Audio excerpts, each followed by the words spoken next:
ఆదికాండము 18వ అధ్యాయము. మరియు మామ్రే దగ్గరనున్న సింధూర వనములో అబ్రాహాము ఎండవేళ గుడారపు ద్వారమందు కూర్చుని ఉన్నప్పుడు యెహోవా అతనికి కనబడెను. అతడు కనులెత్తి చూచినప్పుడు 3 మనుష్యులు అతని ఎదుట నిలువబడి యుండిరి. అతడు వారిని చూచి గుడారపు వాకిట నుండి వారిని ఎదుర్కొనుటకు పరుగెత్తి నేలమట్టుకు వంగి, ప్రభువా, నీ కటాక్షము నా మీదనున్న ఎడల ఇప్పుడు నీ దాసుని దాటిపోవద్దు. నేను కొంచెము నీళ్లు తెప్పించెదను. దయచేసి కాళ్ళు కడుగుకొని ఈ చెట్టు క్రింద అలసట తీర్చుకొనుడి. కొంచెము ఆహారము తెచ్చెదను. మీ ప్రాణములను బలపరచుకొనుడి. తరువాత మీరు వెళ్ళవచ్చును. ఇందు నిమిత్తము గదా మీ దాసుని యొద్దకు వచ్చితిరనెను. వారు, నీవు చెప్పినట్లు చెయ్యుమనగా, అబ్రాహాము గుడారములో నున్న శారా యొద్దకు త్వరగా వెళ్ళి, నీవు త్వరపడి 3 మానికల మెత్తని పిండి తెచ్చి పిసికి రొట్టెలు చేయమని చెప్పెను. మరియు అబ్రాహాము పశువుల మందకు పరుగెత్తి ఒక మంచి లేత దూడను తెచ్చి ఒక పనివాని కప్పగించెను. వాడు దాని త్వరగా సిద్ధపరచెను. తరువాత అతడు వెన్నను పాలను తాను సిద్ధము చేయించిన దూడను తెచ్చి వారి ఎదుట పెట్టి, వారు భోజనము చేయుచుండగా వారి యొద్ద చెట్టు క్రింద నిలుచుండెను. వారతనితో, నీ భార్య అయిన శారా ఎక్కడనున్నదని అడుగగా అతడు, అదిగో గుడారములో నున్నదని చెప్పెను. అందుకాయన, మీదటికి ఈ కాలమున నీ యొద్దకు నిశ్చయముగా మరలా వచ్చెదను. అప్పుడు నీ భార్య అయిన శారాకు ఒక కుమారుడు కలుగునని చెప్పెను. శారా ఆయన వెనక నుండిన గుడారపు ద్వారమందు వినుచుండెను. అబ్రాహామును శారాయును బహుకాలము గడిచి వృద్ధులై యుండిరి. స్త్రీ ధర్మము శారాకు నిలిచిపోయెను గనుక శారా, నేను బలము ఒడిగిన దాననైన తరువాత నాకు సుఖము కలుగునా? నా యజమానుడును వృద్ధుడై యున్నాడు గదా అని తనలో నవ్వుకొనెను. అంతటా యెహోవా అబ్రాహాముతో, వృద్ధురాలనైన నేను నిశ్చయముగా ప్రసవించెదనా అని శారా నవ్వనేలా? యెహోవాకు అసాధ్యమైనది ఏదైననున్నదా? మీదటికి ఈ కాలమున నిర్ణయ కాలమందు నీ యొద్దకు తిరిగి వచ్చెదను. అప్పుడు శారాకు కుమారుడు కలుగుననెను.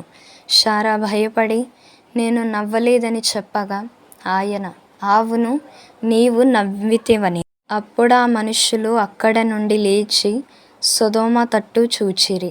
అబ్రాహాము వారిని సాగనంపుటకు వారితో కూడా వెళ్ళెను. అప్పుడు యెహోవా, నేను చెయ్యబోవు కార్యము అబ్రాహామునకు దాచెదనా? అబ్రాహాము నిశ్చయముగా బలముగల గొప్ప జనమగును. అతని మూలముగా భూమిలోని సమస్త జనములను ఆశీర్వదింపబడును. ఎట్లనగా యెహోవా అబ్రాహామును గూర్చి చెప్పినది అతనికి కలుగజేయునట్లు తన తరువాత తన పిల్లలను తన ఇంటి వారును నీతి న్యాయములు జరిగించుచు యెహోవా మార్గమును గైకొనుటకు అతడు వారికి ఆజ్ఞాపించినట్లు నేనతని నెరిగియున్నానెను. మరియు యెహోవా సొదొమ గొమొర్రాలను గూర్చిన మొర గొప్పది గనుకను వాటి పాపము బహు ఘోరమైనది గనుకను నేను దిగిపోయి నా యొద్దకు వచ్చిన ఆ మొర చొప్పుననే వారు సంపూర్ణముగా చేసిరో లేదో చూచెదను. చెయ్యని యెడల నేను తెలిసికొందుననెను. ఆ మనుష్యులు అక్కడ నుండి తిరిగి సొదొమ వైపుగా వెళ్ళిరి. అబ్రాహాము ఇంకా యెహోవా సన్నిధిని నిలుచుండెను. అప్పుడు అబ్రాహాము సమీపించి ఇట్లనెను, దుష్టులతో కూడా నీతిమంతులను నాశనం చేయుదువా?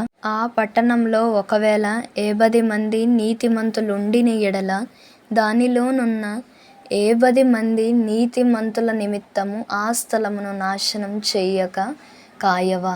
ఆ చొప్పున చేసి దుష్టులతో కూడా నీతిమంతులను చంపుట నీకు దూరం అగునుగాక.